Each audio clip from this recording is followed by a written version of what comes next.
We're on Facebook and Twitter with our post show continuing our discussion on the presidential election, what's at stake for voters of color.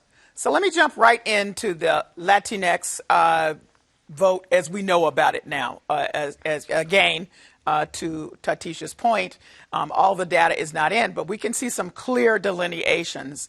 And what's come out of it is what we all know in this discussion. There's generational difference. There's regional difference. The group under the umbrella of Latinos are multi-ethnic. So there are many reasons for folks to be attracted to various messages. In Florida, where the president won decisively, he was helped by a small percentage of Latinos, Cubans, and Venezuelans, and what they put under the umbrella, other Latinos, including some Puerto Ricans. Where the Vice President Biden won in Florida were Puerto Ricans, pretty much. What we know now is that President Trump micro-targeted those communities, giving them different messages and door knocked. So Renee, I'll start with you. Were you surprised as you looked at the regional differences, the generational differences, and President Trump's decisive win in Florida, mostly due to the Latinx community that we just discussed? No, I wasn't surprised at all. One of my good friends and the person I used to work for, Donna Shalala, who was Secretary of Health and Human Services in the Clinton administration, she lost the congressional seat that she flipped in 2018. And partly due to that turnout of the Cuban American vote in the Miami-Dade County area. And I think that this is related to something that Liz was saying a little bit earlier, that one of the things the Democrats have really failed to internalize and learn and act on since 2004, when John Kerry was swift-voted in the presidential election, we do not respond to the criticisms in real time and effectively. When canards are thrown out there in these communities. And so Trump was able to paint Vice President Biden as a socialist, who's going to take away people's freedoms and liberties and return them to the authoritarian regimes that they had come to this country to flee. And it was, that, of course, is complete and utter nonsense, but there was really no effective response to that critique. And I think the Democrats have got to get a lot better about responding to that on a whole range of issues, on the economy. President Trump has said many times he wants to change the funding structure for Social Security. This will be devastating for retirement, the Social Security retirement benefits and for the Medicare program. And people need to understand that, and the Democrats have to be much more effective about communicating these messages. Otherwise, we're going to keep having this problem of not winning, not getting a percentage of votes that we should get, I think. So, Liz, in Florida specifically, the Trump campaign touted from the beginning of 2020, and I believe they began in 2019, that they were door knocking and they were not going to stop because of COVID-19, because, of course, many people believe that to be a hoax. So they door knocked and they micro-targeted. I want to say, way across on the other side of the country in Arizona, they're the result of much multi-year mobilization by Chuck Rocha, for one, who is a Bernie Sanders person originally, very tied to Latinx communities. Those were young Latinx activists that turned, if Arizona is going to be turned for the vice president, those are young people. And they were mostly Mexican there. So there's things happening. They seem to be able to get it better with the young activists on the ground, maybe because of those organizations closer to them. But in Florida, that was a miss. And Renee is right. They let that socialism thing hang out there. I think, particularly for Miami-Dade County, you have a lot of Venezuelans and Cubans that socialism is a very scary thing for them.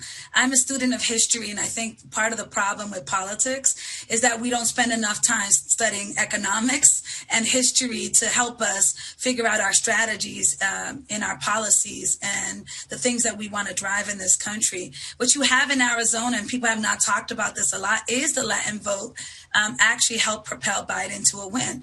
And this thing about the monolith, ethnicity is incredibly important. I have a district that's about 10% Vietnamese that are largely Republican. And what people don't realize is the reason that they're largely Republican is because of what you have in a war, in the Vietnam War with the Democratic Party. And they see that when they became refugees and came to this country, there is a tie to history and understanding political parties and not having that trust in political parties, particularly the Democratic Party. What you have in Biden also, you have the 18 to 29 vote and first-time voters who overwhelmingly, over 65% voted for Biden. I think that the Trump administration, and I would say the campaign, one thing that they did good that the Democratic Party did not, is you cannot talk to your people only when there's an election. This is not about just a candidate. This is about the soul of our country. This is about democracy. This is about people feeling included in the process of rebuilding their country and their communities. And so you have the Democratic Party really vying for swing voters and ignoring this traditional base. And the traditional base was like, here we are. We're going to do what we got to do to help you win. But why do you continuously ignore us? You have large parties, particularly the Massachusetts Democratic Party and in states across this country that actually have no real sort of African American or coalition organizations that are of color. And that's what you saw Stacey Abrams build in Georgia, where she said, we're going to count every vote from the Latinx community. We're going to work across the Asian American community because we exist. We're not just in cities anymore. We're also in cities and towns across states in this country. So I actually agree with Renee a lot and the two doctors who are teaching us about our history here to understand that really the Democratic Party needs to go back and reevaluate itself, even if Joe Biden wins, because we are not only a deeply divided country, I think we're a deeply divided party. Paul Watanabe. Callie, Yes. can I weigh in on Yes, please. the Florida results? And it's this. Look, if we had just relied upon the Latino vote in Florida, Biden would have won Florida. If we had just relied upon the black vote in Florida, Biden would have won. If we just relied on the Asian vote in Florida, Biden would have won. So the point is, in the larger picture of things, it's not really the people of color vote in Florida that really decided things. It's the white vote. Because if he relied on the white vote exclusively, then Trump would have won, and he did win. The problem overall is not the Latino vote in general. The problem is the people who got Trump elected in Florida, at least, are not people of color, and they're not the Latino vote either. The problem is if you want to work on a population, if you're the Democratic Party or anybody else, it's white voters you got to work on, really. It's not really people of color or any big segment of it, frankly. To your point, there's 3%. Tatish, of Latinx, what we might describe as Latinx. That would be Cubans, that would be Venezuelans, that would be all other Latinos. That's the total population in Florida, though it's been given a lot of attention. Go ahead, Tatish. Yeah, I think the other thing that can come out of this election is that Florida may no longer be a swing state. It seems as if Florida is trending towards the Republican Party. And there are these beliefs in the Democratic Party that Florida is consistently in play. That's a reflection of polling, as you have indicated. But I think it's also a reflection of the history of Florida and the importance of Florida in amassing an electoral college victory for Democrats. I think what 2020 is telling us is that Florida may no longer be the important swing state that it was in the past. And in thinking about Latinx voters, one of the things I take away from this election is this is an election in which the chickens came home to roost. So for 6-7 years, the president has been negatively characterizing Mexican voters, calling them rapists and criminals and the like. And if you look at where the president needed to hold states, Arizona, Nevada, Georgia, North Carolina, Pennsylvania, the Rust Belt. These are states with increasing Mexican populations or very large Mexican populations. And one of the things that we're seeing from exit polls, from high quality surveys of people of color, is that Mexican voters came out overwhelmingly for the Democratic Party. So the expectation that Cubans and Venezuelans, who historically have voted for the Republican Party, in Florida politics in particular, to believe that they would somehow change their stripes in such a polarized time is probably not accurate. And maybe the focus of the Democratic Party should be thinking about the Latinx community in a much more varied way, focusing their attention on the ethnic groups, the generational groups that are most likely to the policies of the party are most likely to resonate with. Okay, so in Texas, around the Rio Grande, where Julio Castro was sort of lamenting the other day, former Secretary of HUD, and obviously a Latino candidate for president before Joe Biden got the nomination. Concerned about what they saw was a sort of strip area where a lot of more men than women, this is also a gender divide to some degree, a little bit older, voted Republican.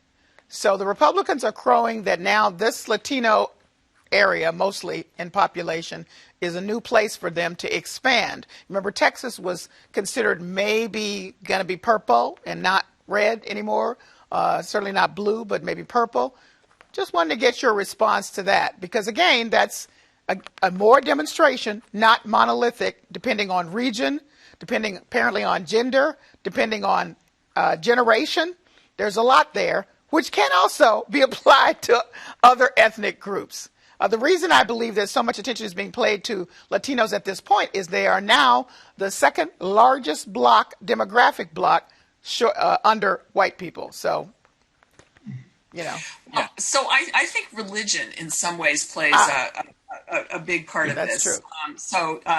Participation, in Catholicism and, Christian evangelical religions motivates people to think about some of these hot button social issues like abortion and other kinds of reproductive rights. There's been talk that, people object to, the legalization of marijuana and other kinds of, recognition of rights of same-sex couples as a problem for some of these communities. So that, to the extent that religion is a factor in how people think about these things, that might explain some of the more conservative tilt in the electorate. Thank you for that, because that is a very, very important. And we have seen in past years and in this year among African Americans who felt that they had to solidly support the Republicans, it was really about religion and more specifically about abortion. So that plays out as well. And Callie, go ahead, as you Paul. point out, there's a gender issue as well. Right. You point out the gender issue. Right. There is a gender divide as well. And it's kind of remarkable to me. We've been in this program now for almost an hour. We haven't talked about Kamala Harris. Here she is, the first black woman to run for vice president and likely to be vice president. And we've got, and clearly something relevant to our discussion, we haven't even talked about her. And it shows to some extent how the larger issues, I don't know whether that means acceptance or can't quite figure into it. But I'm not sure I'm not sure whether on balance, her being part of the ticket hurt her or not in terms of a backlash to a black woman appearing on the ticket, particularly amongst white voters or not. I'm just not, there hasn't been a lot of analysis of that, but I'd love to hear what my compatriots on this panel think about that. Let me phrase it this way, because as we know, generally people vote for the top of the ticket. The vice president doesn't matter. But Right. in this case, I would argue that it actually did matter for two reasons, Okay. Generationally and racially. And maybe the reason we haven't talked about it much is because the ticket itself, I'll let Liz weigh in on this, was quite careful to deploy her in certain places and so as not to raise the age and race question more than necessary, because we know that's a trigger for a whole lot of other voters. But tell me if I'm wrong, Liz. Kamala being also the first Asian American and African American woman to rise to the occasion to this seat. I think for Black women everywhere, and I can speak as a member of Delta Sigma Theta Sorority Incorporated, that I felt that most people that I was talking to across this country felt that representation really matters. And when the vice president was being chosen, there was a lot of discussion around that Biden had to choose a woman and had to choose a woman of color. And she has been largely subdued. Part of the challenges over the the last few days. I've been like, where's Kamala? Let Kamala speak. But they were very strategic in the Democratic Party, not only where they sent Kamala and what base she was to work on, but also where they sent President Obama, where they sent him to sort of rally his 2008 and 2012 voting base in this country so that they could help Biden get to the win. I think for me, I'm super excited for this ticket. And I think that part of the problem was that the Democratic Party, and we've talked about it, all of us in our own different ways, is that the Democratic Party was very strategic because with the structural racism we have in this country, and you mentioned this, Dr. Tatish, that there is structural racism in all of our sectors. So there's in polling, there's in government, there's in strategic thinking, because who's at the table designing the strategies to get out the vote? And so what I have is that I think if they put more actually on Kamala being the vice president, we actually would have seen more people going out to vote, particularly in southern states, but they did not deploy her in that capacity. I think that they were just counting on her to drive the loyal base of this party to go out to vote that they knew that were already going to go out to vote anyway. Renee, I'm curious, do you agree with that Kamala was they just assumed that she would bring a certain group and then strategically deployed her elsewhere?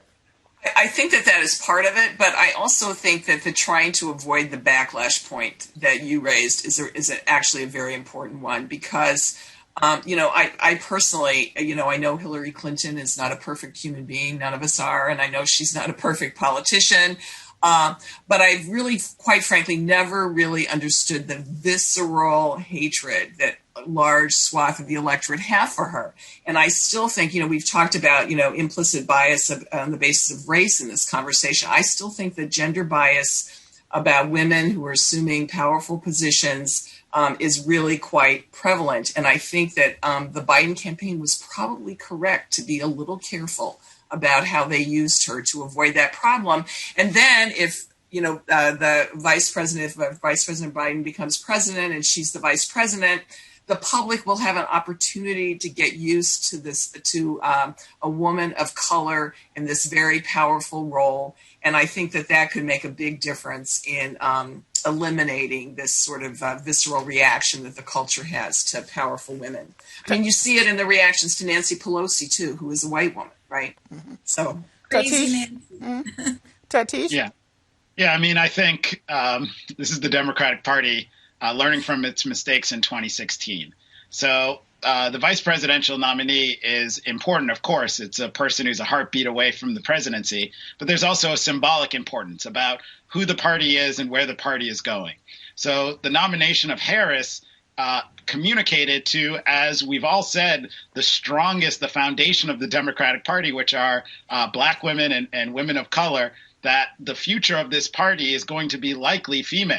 And so that was the importance, the initial importance, to build enthusiasm amongst individual groups within the coalition that needed to turn out to vote in large numbers. And if you look at where she was focusing her attention in the waning days of the election, she was focusing her attention amongst those groups, among women of color, trying to mobilize support, trying to mobilize enthusiasm, trying to mobilize anger as well. On the point about sexism, I don't think it's implicit. I think it's explicit. The anger directed towards Hillary Clinton, the anger directed towards Harris on the stump by a number of prominent Republican elected officials is a reflection of the still important factor of sexism, of hostile sexism towards women who are powerful, towards women who do not sort of kowtow to the interests and the issues of others. And my hope is that with the potential, election of Harris, that she deals with this issue head on. I think one of the problems is that Hillary Clinton didn't speak to it, and that Harris, hopefully going forward, will speak to this, will make it clear that this will not be an impediment to a more equal society for women. Okay, last question, and I'm going to make a statement before I make the last question. I don't want you to respond to it. I'll take the heat. I did not discuss the 60,000 people that voted for Kanye West and or the Ice Cubes and 50 Cents of the world and some other folk who lost their minds and said some I don't understand comments. It's not about their support of Trump. It was just way off the charts. That's for one of you all to write about later, but I don't care to discuss it here. So moving on, here is my last question.